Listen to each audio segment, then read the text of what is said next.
So let's better describe this data warehouse. Bill Idman describes it as a subject-oriented, integrated, time-variant, and non-volatile collection of data in support of management's decision-making processes. Don't worry, we'll go over that definition in detail shortly. Ralph Kimball describes it as a copy of transaction data specifically structured for query and analysis. But I want to describe it to my friends and family, so I will say that it is data brought together and optimized in such a way that leads to greater value than the sum of its parts. So taking a step back, let's look at a super simplified BI pyramid. You have data sources at the base, like data we got from IBM Watson, which gets placed into our storage engine or data warehouse. Then our BI application, like Cognos, MicroStrategies, or Tableau, access the data warehouse to subsequently deliver information back to our users, which could be human users or machines. The system, people, processes, and machines to deliver valuable insights and actions is what constitutes a BI infrastructure.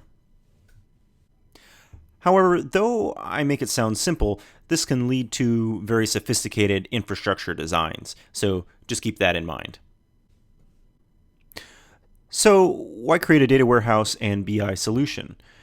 Do you have tons of data but can't access it, at least easily?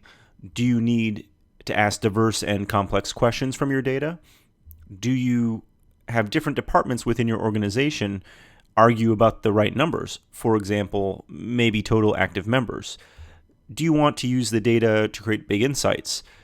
I put this in quotes because this question could be a unicorn. That is something you don't find too often.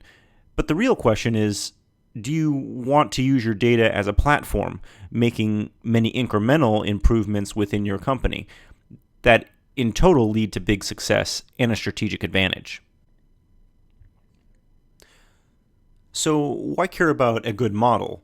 Well, it makes it easy to understand and access your data. As the structure or heart of the system, it is the foundation of success for the rest of your BI project, and it aids in master data management. Master data management, or MDM for short, is the process and technologies to enforce uniform data, both data definitions and content, for an organization.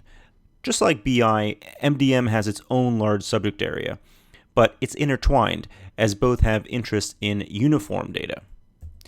This uniformity can be agreed upon internally or externally.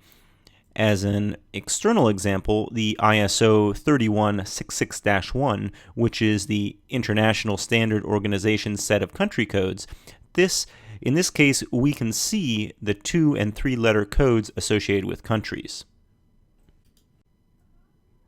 The data warehouse is not a new concept, and it was arguably IBM architects Barry Devlin and Paul Murphy that laid the foundation for the data warehouse in 1988, defining the concept of the business data warehouse as a single logical storehold for all the information used to report on the business.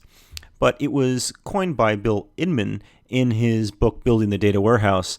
He describes it as subject-oriented, meaning that all entities and events associated with that subject are linked together.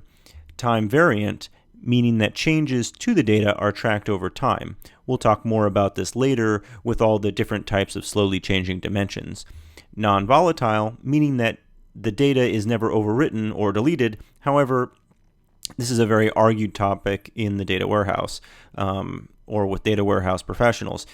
And it's integrated, meaning that it contains data from multiple sources after being cleansed and conformed. The benefits of a data warehouse can be very hard for some to comprehend, especially after growing accustomed to emailed Excel spreadsheets. But there are many benefits, both on the technical side and on the business side. On the technical side, it's a self-contained database as to not interfere with operational systems or source systems. Data is all in one place and easily accessible. This means you're going to have to spend way less time munging for data as an analyst or data scientist. It's automatically loaded and updated, so you're always going to be looking at current or recent data. You're not size limited like you are with an Excel spreadsheet application, and it contains historical data as well.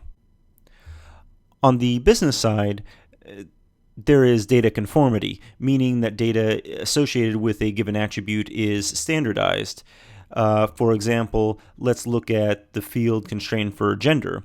It could be male M, female F or U for unknown, or M, F, U, male, female 1 or 0, the latter being not conformed. After I created this example, I realized that just male, female, or unknown may not suffice, but hey, it's just an example. It's modeled after the business, and because you know the business, it's easier to understand the data. And it has uniform definitions, meaning the company agrees to the definition of, say, revenue. But here we can see that though it offers benefits on the business side, if the business doesn't help in its creation, defining that model and creating those uniform definitions, then the business can cause the data warehouse and subsequent BI project to fail. So it's up to both the business side and the IT side to make BI happen. Additionally, it may even be the case that our modeling technique is dictated by business user involvement.